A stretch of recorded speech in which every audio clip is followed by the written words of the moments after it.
અને સમાચારો પર નજર કરીશું। અમદાવાદમાં સુભાષ બ્રિજને લઈને મોટા સમાચાર પ્રાપ્ત થઈ રહ્યા છે। બ્રિજને તોડવો અથવા તેના સમારકામ અંગે સત્તાવાર જાહેરાત કરાશે।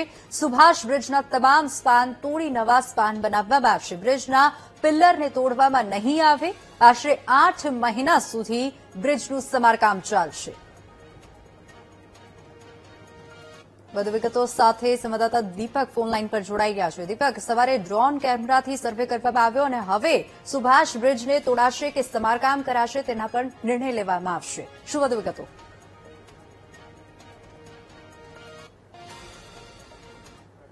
પરંતુ જે પ્રકારે માહિતી મળી રહી છે કે બ્રિજના તમામ સ્પાન જે છે તે તોડી પાડવામાં આવશે અને નવા સ્પાન નાખવામાં આવશે। એટલે કે બ્રિજના જે પિલરો છે તે સહી સલામત છે તેનો ઉપયોગ કરવામાં આવશે અને 6 થી 8 મહિના સુધી બ્રિજ બંધ રાખી અને તેનું રિપેરિંગ કરવામાં આવશે।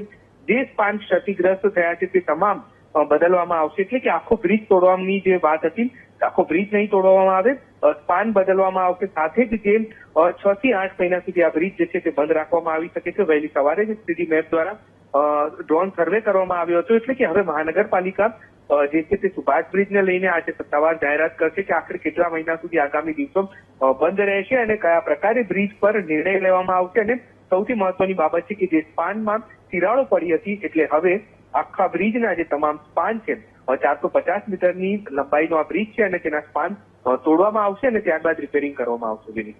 જી દીપક, આભાર સમગ્ર માહિતી બદલ। ભરૂચના અંકલેશ્વરમાં રખડતા શ્વાનના કારણે અકસ્માતની ઘટના।